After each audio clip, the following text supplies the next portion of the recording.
لا الہ الا اللہ لا الہ الا اللہ. پیر کیسا ہونا چاہیے؟ پیر کامل کون ہوگا کہ جس کے نسبت میں آ کر انسان کو اللہ تبارک و تعالیٰ کا قرب حاصل ہو جائے؟ تو یہ پیر کامل کے علامات کے بارے میں اور ان کی تلاش کے بارے میں یہ مختصر سا مضمون ہے. پیر کامل و مکمل کو تلاش کرنے کا ایک نئے بندے کے لیے طریقہ یہ ہے کہ وہ نیک لوگوں سے ملاقات کرتا رہے، صالحین سے ملاقات کرتا رہے، درویشوں سے ملاقات کرتا رہے. ایسے لوگ جس کا تعلق دنیا کے ساتھ کم ہو اور عبادت کے ساتھ زیادہ ہو، اللہ کے ساتھ اس کا لو لگ چکا ہو، ان کے ساتھ ملتا رہے. اور پہلے کیا کرے؟ ان سے ملتا رہے، ان کے ساتھ بیٹا کرے، کسی سے انکار نہ کرے، کسی کا عیب بیان نہ کرے، لیکن بیعت بھی جلدی نہ کرے. بیعت کرنے میں جلدی نہیں کرنے چاہیے. یہ فساد کا وقت ہے، اس میں حق و باطل آپس میں ملا ہوا ہے. بہت سارے لباس سے خضر میں رہزن بیٹے ہیں، ڈاکو بیٹے ہیں. ضرورت اس بات کی ہے کہ انسان بیعت کرنے میں جلدی کا مظاہرہ نہ کرے، بلکہ وہ طلب کرتا رہے مجھے کوئی ایسا اللہ والا مل جائے کہ جو خود بھی کامل ہو اور دوسرے کو بھی کمال تک پہنچا سکتا ہو، اور ساتھ ساتھ میں اس کا میرے ساتھ مناسبت بھی ہو. یعنی آپ کا مزاج جلالی ہے وہ بھی جلالی ہو، آپ کا جمالی ہے وہ بھی جمالی ہو، وغیرہ وغیرہ. اس کے لیے مختلف طریقے ہیں، انشاءاللہ بعد میں آئیں گے. تو کیا کریں؟ وہ طلب میں رہے. جس طرح ہم کسی اچھے مدرسے میں داخلے ہونے سے پہلے مشورہ کرتے ہیں، لوگوں سے پوچھتے ہیں، طلباء سے پوچھتے ہیں، علماء سے پوچھتے ہیں میں نے کہاں پر پڑھنا چاہیے، مجھے کس مدرسہ کون سا میرے گھر کے قریب ہے، کہاں پہ پڑھائی اچھی ہے، کہاں کہ اساتذہ محنتی ہے، کوشش زیادہ کرتے ہیں، کہاں پر پابندی زیادہ ہے، ڈسپلن زیادہ ہے، وغیرہ. اسی طرح شیخ کے طلب میں بھی اس طرح کوشش کرنی چاہیے، جلد بازی نہیں کرنی چاہیے. اور سب سے پہلا کام کیا ہے کہ اگر کسی شیخ کے ساتھ محبت پیدا ہوا کہ میں نے بیعت کرنا ہے، اس کے ساتھ پہلا کام یہ ہے کہ شریعت کی پابندی دیکھے. آپ نے آستانے کو نہیں دیکھنا، آپ نے ان کے لباس کو نہیں دیکھنا، آپ نے ان کی مریدین کی تعداد کو نہیں دیکھنا، بلکہ آپ نے شریعت کی پابندی کو دیکھنا ہے. حلال و حرام کی تمیز ہے کہ نہیں ہے، اس کے اندر دنیا کی محبت تو نہیں ہے، اس کے اندر کیا معاذ اللہ بد نظری تو نہیں ہے، یا اس کے اندر معاذ اللہ غیبت، حسد، کینہ، تکبر، یہ سارے معاملات تو نہیں ہے. ان کا اٹھنا بیٹھنا کیا صرف دنیا داروں کے ساتھ ہے، یا وہ فقیروں کے ساتھ، مساکین کے ساتھ، درویشوں کے ساتھ محبت رکھتا ہے. یہ چیز پہلے دیکھنا ہوگا. یہ دیکھ کر اور آپ نے اس کے اندر عاجزی دی کی، شریعت کی پابندی دی کی، اس کے بعد آپ نے بیعت کرنا ہے. اگر شیخ معاذ اللہ خود پابند شریعت نہیں ہے، ہرگز اس کے بیعت نہیں کرنی چاہیے. عام طور پر آپ دیکھ لیں اس کی داڑھی سنت کے مطابق ہے کہ نہیں ہے، ان کا لباس سنت کے مطابق ہے کہ نہیں ہے، کیا ان کے ہاں جو ان کی محفلیں ہے وہ مخلوط تو نہیں ہے، مرد و زن کے اختلاط تو نہیں ہوتا، کیا وہ معاذ اللہ بے ستری کا مرتکب تو نہیں ہے، کیا وہ معاذ اللہ کسی کے ساتھ فراڈ کے یا کسی کے مال ہڑپ کرنے کے معاملے میں ملوث تو نہیں ہے. یہ چیزیں ضروری ہے. پیر ایسا ہونا چاہیے جو شریعت کا پابند ہو، جو شریعت کے اوپر چلنے والا ہو. اور اس کے ظاہر بات ہے، یہ بات معلوم ہوا کہ شریعت کا علم بھی ضروری ہے شیخ کے لیے. یعنی یہ نہیں کہ وہ مکمل بہت بڑا عالم دین مفتی بنے، نہیں، لیکن علم کی بنیادی چیزیں، شریعت کی بنیادی چیزیں اس کے علم میں ہونے چاہیے. اس کو حلال حرام کا پتہ ہونا چاہیے، اس کو محرمات کا پتہ ہونا چاہیے. تو پہلی شرط کیا ہے؟ شریعت کی پابندی ہونی چاہیے. اگر پابندی شریعت نہیں ہے تو اس کے ساتھ ہرگز بیعت نہیں کرنی چاہیے، بے شک اس سے کرامات بھی ظاہر ہو جائے.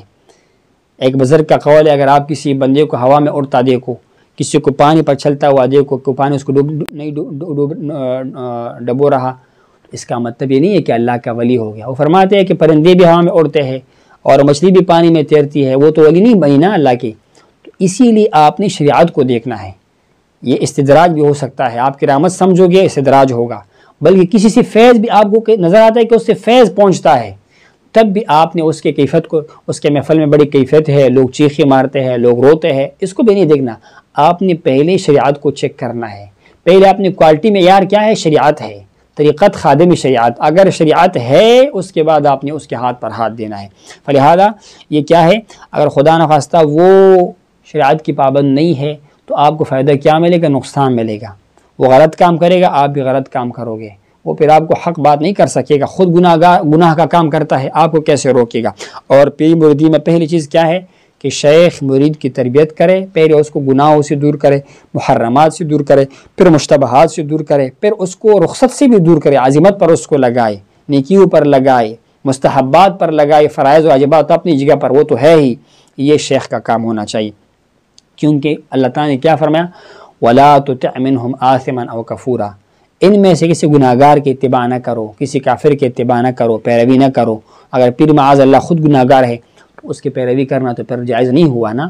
لہٰذا پیر وہ ہے جو حضور کی شریعت کی پابندی کرے، شریعت پر چلنے والا ہو، اور اسی طرح اس کے اندر غفلت کا مادہ نہ ہو، یعنی اس کا ظاہری شکل پیری مریدی کا نہ ہو، بلکہ وہ آپ کو یقین ہو کہ اس کا اٹھنا بیٹھنا اللہ کے ذکر میں ہے، مرید ہے یا نہیں ہے، وہ جلوت میں ہے یا خلوت میں ہے، وہ حضر میں ہے یا سفر میں ہے، وہ بیماری میں ہے یا وہ صحت میں ہے، ہمیشہ رب کریم کے ساتھ اس کا دل لگا ہوا ہے، دس بکار و دل بیار، اس کے دل میں اللہ کی ذکر ہو، اللہ کا تعلق ہو۔ اللہ ہمیں ایسی مشائخ کا صحبت بھی نصیب فرمائی اور ان کا سنگت بھی نصیب فرمائی۔ تو اگلی بات کیا ہے؟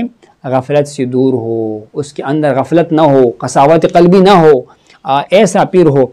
تو اور اگلی بات یہ ہے کہ اس کے لیے بھی ضروری نہیں ہے کہ وہ کسی پیر کا بیٹا ہو یا کسی شیخ کا بیٹا ہو۔ اگر کسی پیر کا بیٹا ہے یا مثلا عالم ہے، عالم کا بیٹا، لازمی نہیں ہے کہ وہ عالم، ہاں اگر عالم کا بیٹا عالم بن جائے پھر تو سونے پہ سہاگا ہے۔ پیر کا بیٹا پیر ہو، واقعی پیر ہو، اپنے باپ دادا کے راستے پر ہو، یہ تو بہت خوبصورت بات ہے، یہ تو ڈبل نسبت یہ ہو گئی، فیض اور کمال بھی ہے اور ایک جسمانی نسبت بھی اپنے مشائخ کے ساتھ، اپنے آبا و اجداد کے ساتھ۔ لیکن یہ لازمی نہیں ہے کہ کسی کا آستانہ بڑا ہے، کسی کا نام بڑا ہے، کسی گدی کا نام ہے، کسی دربار کا نام بہت بڑا ہے تو اس دربار کا ہر صاحبزادہ، ہر پیرزادہ بھی اسی طرح ہوگا، نہیں۔ شریعت اور طریقت یہ لازمی چیزیں ہیں، ان کا علم بھی ہو اور اکتساب بھی ہو۔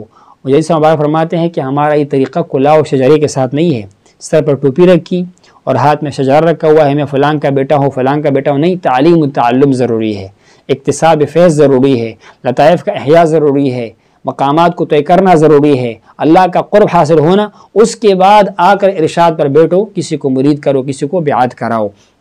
تو کیا ہے، اس زمانے میں جو لوگ اپنے باپ دادا کے نام پہ بیٹھتے ہیں، حالانکہ اس کا احوال مستقیم نہیں ہوتا، شریعت کی پابندی نہیں ہوتی ہے، باطن کا معاملہ نہیں ہوتا، حلال حرام کے معاذ اللہ تمیز نہیں کرتے ہیں، اس طرح کی صاحبزادوں سے دور بھاگنا چاہیے، ان کے قریب بھی نہیں آنا چاہیے۔ ہاں اگر پیر کا بیٹا ہے، شیخ کا بیٹا ہے اور اس کے اندر وہی کمال جو اس کے باپ کے اندر ہے وہ آپ کو نظر آ جائے تو اس کو غنیمت سمجھنا چاہیے۔ تو آگے فرماتے ہیں کہ ایک پہچان یہ ہے شیخ کامل مکمل کا، آپ نے کسی سے بیعت کرنا ہے کہ آپ ان کے ساتھ بیٹھو، آپ کو اللہ تعالیٰ کی یاد آئے، آپ کے دل کو اطمینان نصیب ہو جائے، آپ ماں سے اللہ کو بھولنا شروع کریں، غیر اللہ کو بھولنا شروع کریں۔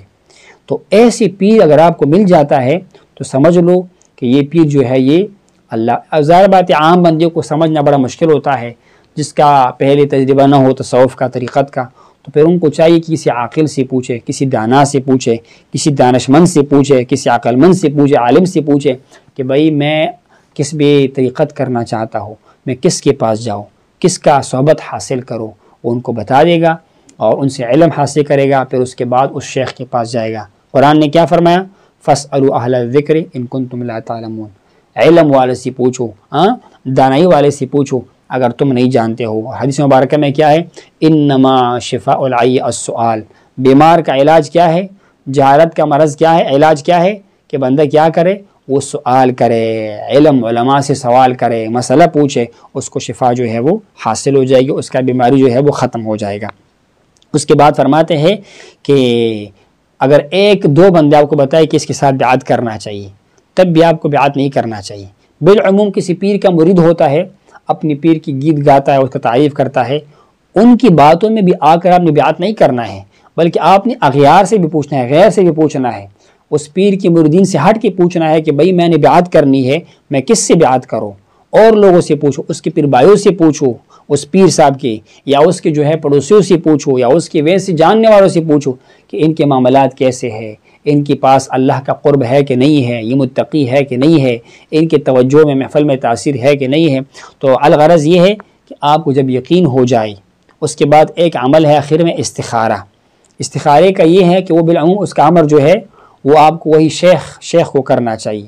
آپ شیخ کے پاس جاتے ہیں بیعت کے ارادے سے، اگر آپ کو استخارے کا طریقہ آتا ہے خود کیا بہت اچھی بات ہے، آپ کو نہیں آتا ہے تو آپ کو شیخ خود بتائے کہ اس طریقے سے استخارہ کرو، استخارے میں بھی اشارہ مل گیا، ایک بار نہیں ملا استخارے کے بعد، دوسری بار نہیں ملا، 7 مرتبہ تک استخارہ کرنا چاہیے، اور اس کے بعد پھر کیا کرنا ہے، اس شیخ کا مرید بننا چاہیے۔ اگر آپ کو استخارے میں نفی میں جواب آتا ہے یا آپ کا دل مطمئن نہیں ہوتا یا لوگ آپ کو مشورہ نہیں دیتے تو اس شیخ کے پاس جانے سے گریز کرنا چاہیے۔ ویسے ملاقات کرنے میں حرج تو نہیں ہوگا، لیکن بیعت ایسی جگہ پر کرنا چاہیے جہاں یہ سارے شرائط پائی جائے، یہ سارے معاملات پائی جائے، شیخ کے اندر شرائط کی پابندی ہو، شیخ صرف باپ دادا کے نام پر نہیں بیٹھا ہوا ہو، اس کے احوال درست ہو، اس نے باطن کا اکتساب کیا ہوا ہو، اور اس کی صحبت میں آپ کو اللہ کا یاد نصیب ہو جائے، دل کو اطمینان نصیب ہو جائے، آپ کو لوگ مشورہ دیا کہ یہ بندہ اللہ کا ولی ہے، اللہ کا دوست ہے، اس کے بعد اس سے بیعت کرنا چاہیے۔ اللہ تبارک و تعالی ہمیں اپنے راستے میں آسانیاں عطا فرمائی اور ایسی جگہ پر ہمیں پہنچ نصیب فرمائی کہ جہاں سے اللہ تبارک و تعالی کا قرب وصل ہمیں حاصل ہو جائے۔ وآخر دعوانا ان الحمد للہ رب العالمین۔